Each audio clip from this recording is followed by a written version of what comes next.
نحمده ونستعينه ونستغفره ونعوذ بالله من شرور أنفسنا وسيئات أعمالنا من يهده الله فلا مضل له ومن يضلل فلا هادي له وأشهد أن لا إله إلا الله وحده لا شريك له وأشهد أن محمدا عبده ورسوله يا أيها الذين آمنوا اتقوا الله حق تقاته ولا تموتن إلا وأنتم مسلمون يا أيها الناس اتقوا ربكم الذي خلقكم من نفس واحدة وخلق منها زوجها وبث منهما رجالا كثيرا ونساء واتقوا الله الذي تساءلون به والأرحام إن الله كان عليكم رقيبا يا أيها الذين آمنوا اتقوا الله وقولوا قولا سديدا يصلح لكم أعمالكم ويغفر لكم ذنوبكم ومن يطع الله ورسوله فقد فاز فوزا عظيما أما بعد فإن خير الحديث كتاب الله وخير الهدي هدي محمد صلى الله عليه وسلم وشر الأمور محدثاتها وكل محدثة بدعة وكل بدعة ضلالة وكل ضلالة في النار أعوذ بالله من الشيطان الرجيم بسم الله الرحمن الرحيم قاف والقرآن المجيد بل عجبوا أن جاءهم منذر منهم فقال الكافرون هذا شيء عجيب أإذا متنا وكنا ترابا ذلك رجع بعيد قد علمنا ما تنقص الأرض منهم وعندنا كتاب حفيظ بل كذبوا بالحق لما جاءهم فهم في أمر مريج أفلم ينظروا إلى السماء فوقهم كيف بنيناها وزيناها وما لها من فروج والأرض مددناها وألقينا فيها رواسي وأنبتنا فيها من كل زوج بهيج تبصرة وذكرى لكل عبد منيب ونزلنا من السماء ماء مباركا فأنبتنا به جنات وحب الحصيد والنخل باسقات لها طلع نضيد رزقا للعباد وأحيينا به بلدة ميتا كذلك الخروج كذبت قبلهم قوم نوح وأصحاب الرس وثمود وعاد وفرعون وإخوان لوط وأصحاب الأيكة وقوم تبع كل كذب الرسل فحق وعيد أفعينا بالخلق الأول بل هم في لبس من خلق جديد وقال الله تعالى في موضع آخر إن عدة الشهور عند الله 12 شهرا في كتاب الله يوم خلق السماوات والأرض منها 4 حرم ذلك الدين القيم فلا تظلموا فيهن أنفسكم وقال النبي صلى الله عليه وسلم السنة 12 شهرا منها 4 حرم 3 متواليات ذو القعدة وذو الحجة والمحرم ورجب مضر الذي بين جمادى وشعبان متفق علیہ۔ ہر قسم کی حمد و ثنا بڑائی اور بزرگی عظمت و کبریائی اللہ رب العالمین کے لیے ہے جو اس کائنات کا تنہا خالق و مالک ہے، ہم سب کا روزی رساں ہے، ہمارے معاملات کی دیکھ بھال کرنے والا ہے۔ سبحان اللہ و بحمدہ سبحان اللہ العظیم۔ بعدہ درود و سلام نازل ہوں اللہ کے تمام انبیاء کرام پر، خصوصاً آخری نبی حضرت محمد مصطفیٰ صلی اللہ علیہ وسلم پر۔ اللہم صلی علی محمد وعلی آل محمد كما صليت على إبراهيم وعلى آل إبراهيم إنك حميد مجيد اللهم بارك على محمد وعلى آل محمد كما باركت على إبراهيم وعلى آل إبراهيم إنك حميد مجيد۔ محترم حضرات، جمعہ کے دن کے حوالے سے جو آداب شریعت نے بتلائے ہیں وہ بار بار آپ کے سامنے خطبے کی شکل میں، دروس کی شکل میں بتائے جاتے ہیں۔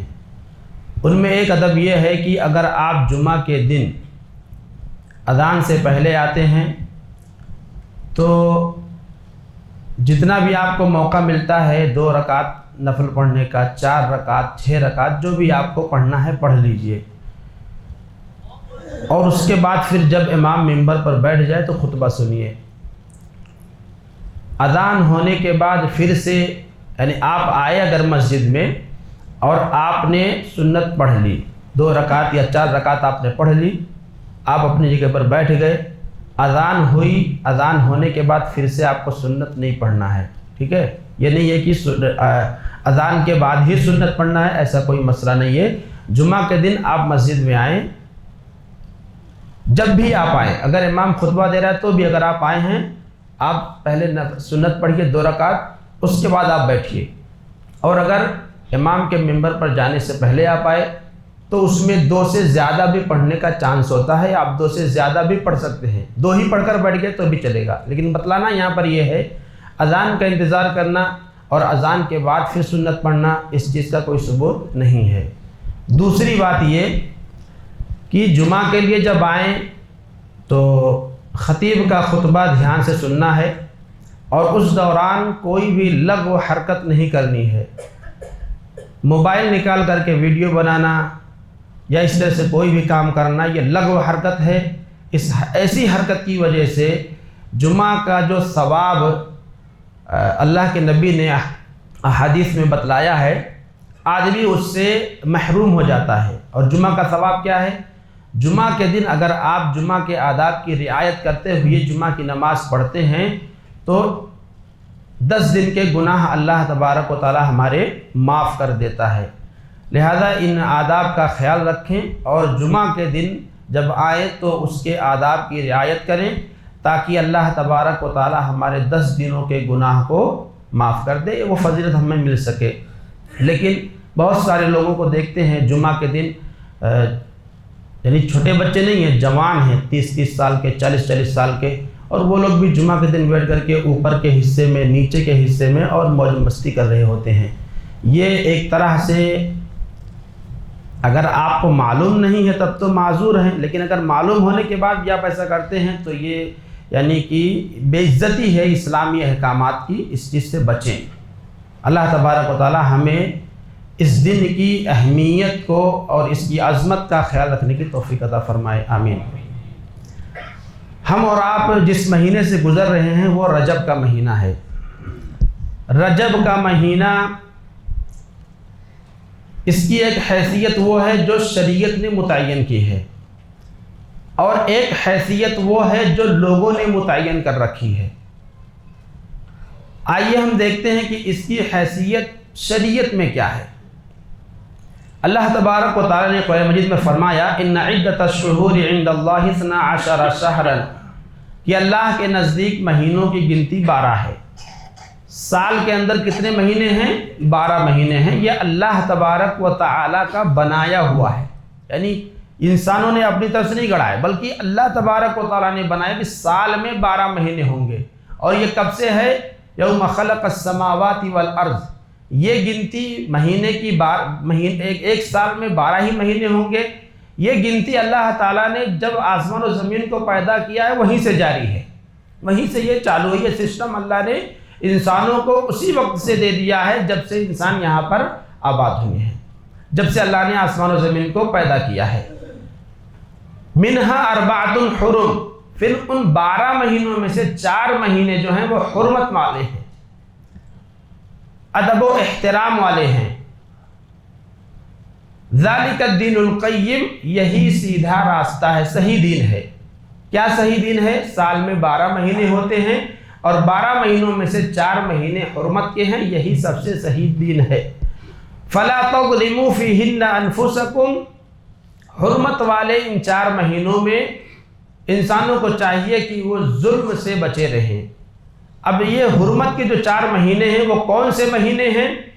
اس کی تفصیل اور اس کی تعین اللہ کے نبی صلی اللہ علیہ وسلم نے اپنی حدیث میں بیان فرمائی. آپ نے فرمایا السنۃ 12 شہرا، سال میں 12 مہینے ہوتے ہیں.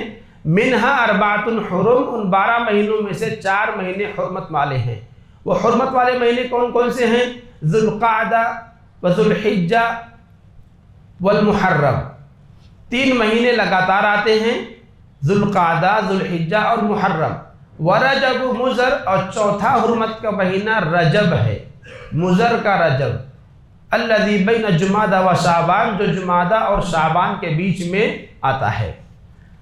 اللہ کے نبی نے اس حدیث میں رجب مضر کہا. مضر ایک قبیلے کا نام ہے، تو رجب کی نسبت اللہ کے نبی نے قبیلے مضر کی طرف کی. اس کی حکمت بیان کرتے ہوئے محدثین و شارحین بیان کرتے ہیں کہ قبیلہ مضر جو تھا یہ رجب کی تعظیم سب سے زیادہ کرتا تھا. عرب میں جتنے بھی قبیلے تھے ان قبیلوں میں مضر قبیلہ رجب کی سب سے زیادہ تعظیم کرتا تھا. اور یہ لوگ رجب کو آگے پیچھے نہیں کرتے تھے. عرب کے بعض قبائل جو تھے وہ حرمت والے مہینوں کو آگے پیچھے کر لیتے تھے لڑائی کرنے کے لیے. چونکہ دیکھیے عرب میں حرمت والے مہینوں کا احترام تھا، وہ کرتے تھے، لیکن جب انہیں جنگ ناگزیر ہوتی کہ ہمیں لڑائی کرنا ہے تو حرمت والے مہینوں کو آگے پیچھے کر لیتے تھے. حرمت والے مہینوں میں وہ لڑائی نہیں کرتے تھے، لیکن جب انہیں ایسا لگتا کہ کرنا ہی پڑے گا، اس کے سوا کوئی چارہ ہی نہیں ہے، تو حرمت والے مہینوں کو آگے پیچھے کر لیتے. کہتے یہ مہینہ ہم سفر کا مان لیتے ہیں اور اگلا مہینہ ہم محرم کا مان لیں گے اور اس کے اندر لڑائی بند کر دیں گے. لیکن قبیلہ مضر جو تھا یہ رجب کے سلسلے میں انتہائی سخت تھے. وہ اس کے احترام کے سلسلے میں اس کو کہیں بھی آگے پیچھے نہیں کرتے تھے. اسی لیے اللہ کے نبی نے کہا کہ مضر قبیلے کا جو رجب ہے، جو جمادی الثانیہ اور شعبان کے بیچ میں پڑتا ہے، وہ چوتھا مہینہ ہے حرمت والا. تو 4 مہینے ہیں حرمت کے، ذوالقعدہ، ذوالحجہ، محرم اور رجب. اور ہم اور آپ جس مہینے سے گزر رہے ہیں وہ رجب ہے، حرمت والا مہینہ ہے. اب حرمت والے مہینے میں کیا کرنا ہے کیا نہیں کرنا ہے، اللہ کے نبی اللہ تبارک و تعالیٰ نے صاف صاف فرما دیا فَلَا تَظْلِمُوا فِيهِنَّ أَنفُسَكُمْ، کہ حرمت والے مہینوں میں اپنی جانوں پر ظلم نہ کرو. اور قرآن مجید کی ایک آیت میں ہے، اللہ کے نبی سے سوال ہوا، اللہ نے کہا یسألونک عن الشہر الحرام قتال فیہ، اے نبی لوگ آپ سے پوچھتے ہیں کہ حرمت والے مہینوں میں قتال کرنا کیسا ہے. قل، آپ جواب دیجئے قتال فیہ کبیر، حرمت والے مہینوں میں جنگ و جدال کرنا، لڑائی جھگڑا کرنا یہ بہت بڑا گناہ ہے. تو ایک تو یہ ہوا حرمت والے مہینوں کے اندر جنگ و جدال نہیں کرنا ہے، جنگ نہیں کرنا ہے. ہاں یہاں پر ایک بات یاد رہے، اگر کسی ملک پر، کسی دیش پر، اسلامی ملک ہے، اسلامی کنٹری ہے، اور اس کے اوپر دشمن حملہ کرتا ہے حرمت والے مہینوں میں، ہے نا، تو اپنا وہ دفاع کر سکتا ہے. اگر دشمن نے حملہ کیا تو بچاؤ میں ہم جنگ لڑ سکتے ہیں. ٹھیک ہے، ابتدا نہیں کرنا ہے. جنگ کی ابتدا منع ہے، جنگ کی ابتدا کرنا حرمت کے مہینوں میں منع ہے. لیکن اگر حملہ ہوتا ہے تو اپنا بچاؤ کرنا، اپنا دفاع کرنا، اپنا ڈیفنس کرنا، ڈیفنس کی وجہ سے جو بھی جوابی کارروائیاں ہوں یا جو بھی لڑائیاں ہوں، جو بھی قتال ہوں، تو وہ اس میں شامل نہیں ہے. کیونکہ حرمت کے مہینوں میں جنگیں ہوئی نبی کے زمانے میں، تو نبی نے حفاظت میں، اپنے دفاع میں، اپنے ڈیفنس میں اللہ کے نبی نے بھی جنگیں کی، لڑائیاں کی. بعد کے ادوار میں بھی مسلمانوں نے جب باہر ان کی یعنی پھیلے دور دراز جگہوں پر گئے اور دوسرے ملکوں میں جنگیں ہوئیں تو حرمت والے مہینوں میں بھی ہوئی ہے، لیکن ابتدا نہیں کی گئی. یہ بات یاد رکھیں، ابتدا نہیں کرنا ہے.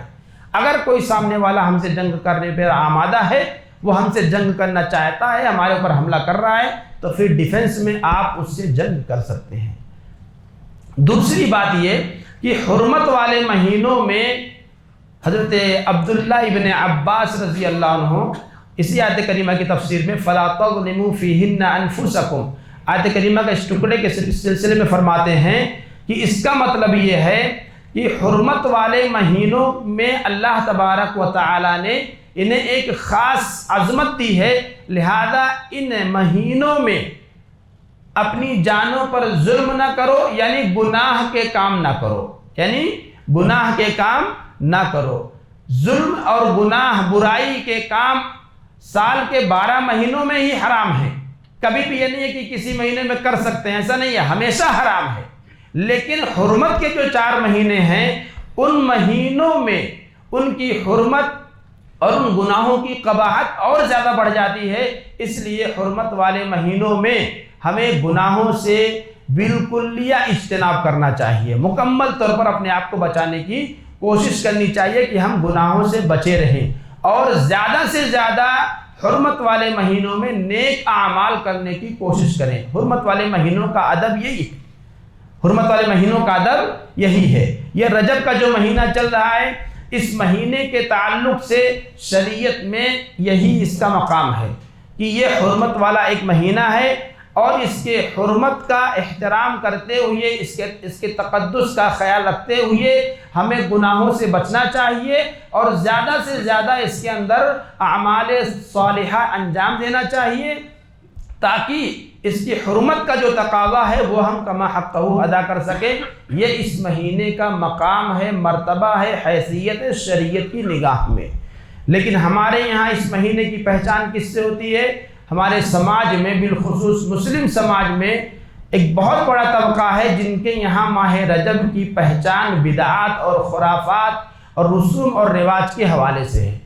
ماہ رجب آتا ہے کہ اس کے ساتھ ہی دنیا بھر کے رسوم و رواج شروع ہو جاتے ہیں۔ کئی ایک بدعات اور خرافات مسلمانوں نے اس مہینے کے اندر ایجاد کر ڈالی ہیں، جو وہ پورے مہینے کے اندر انجام دیتے ہیں۔ اور آپ یاد رکھیں، اگر آپ باریکی کے ساتھ غور سے یہ دیکھیں گے کہ یہ بدعات کہاں سے آئی ہیں، تو آپ کو ملے گا کہ یہ اہل تشیع، شیعہ جو جماعت ہے، وہاں سے یہ سارے بدعات آئے ہیں، کیونکہ جتنی بھی بدعاتیں اس مہینے میں انجام دی جاتی ہیں وہ ساری کی ساری بدعاتیں وہیں سے آئی ہیں۔ اور عام طور سے شیعہ کتابوں میں ہی یہ فضائل، جو اس مہینے کے فضائل بیان کیے جاتے ہیں، وہ عام طور سے شیعوں کے یہاں، اہل تشیع کے یہاں بیان کیا جاتا ہے۔ اہل سنت کے یہاں اس مہینے کے سلسلے میں کوئی بھی فضیلت ثابت نہیں ہے۔ جو بھی باتیں بیان کی جاتی ہیں وہ ساری کی ساری باتیں شیعوں کے یہاں سے آئی ہوئی ہیں، اہل تشیع کے یہاں سے آئی ہوئی ہیں۔ آئیے ہم دیکھتے ہیں کہ اس مہینے میں کون کون سی بدعات انجام دی جاتی ہیں۔ سب سے پہلے ایک دعا اس سلسلے میں نقل کی جاتی ہے، اللہم بارک لنا فی رجب و شعبان وبلغنا رمضان، کہ اے اللہ ہمیں رجب اور شعبان میں ہم پر برکتیں نازل فرما اور ہمیں رمضان کا مہینہ نصیب فرما۔ یہ ایک دعا آپ کو جو ہے کہ سوشل میڈیا پر ملے گا، لوگ نشر کرتے ہیں، پھیلاتے ہیں، وائرل کرتے ہیں، لکھ کر کے، بول کر کے، ہے نا، ہر اعتبار سے اس کو پھیلایا جاتا ہے، لیکن یہ حدیث کی کتابوں میں کہیں بھی نہیں ہے۔ حدیث کی کتابوں میں کہیں پر بھی آپ کو دعا نہیں ملے گی، یعنی کہ یہ گڑھی ہوئی من گھڑت چیز ہے جس کا کوئی بھی ثبوت قرآن سے، حدیث سے، صحابہ سے، تابعین سے، محدثین سے، اہل سنت کے یہاں نہیں ملتا ہے۔ لہذا اس عمل سے ہمیں دور رہنا ہے۔ اگر کہیں اس طرح کی کوئی آپ کو کچھ ملے سوشل میڈیا پر، تو اس طرح کی چیزوں سے آپ جو ہے کہ مرعوب نہ ہوں، انہیں پھیلانے کی کوشش نہ کریں، ان چیزوں سے اجتناب کریں اور دور رہیں۔ اس کے بعد رجب کا جو پہلا جمعرات پڑتا ہے، رجب میں پہلا جمعرات، اس سلسلے میں بدعات و خرافات میں جو ڈوبے ہوئے لوگ ہیں، ان کے یہاں جو بہت ساری یعنی بدعاتیں منائی جاتی ہیں، اس میں پہلا چیز یہ ہے کہ جمعرات کے دن وہ روزہ رکھتے ہیں۔ جمعرات کے دن وہ روزہ رکھتے ہیں، اور جمعرات کے بعد جو رات آتی ہے، جمعہ والی رات، اس رات میں وہ عبادت کرتے ہیں، نماز پڑھتے ہیں۔ اس نماز کا نام ہے صلاۃ الرغائب۔ کیا نام ہے اس کا؟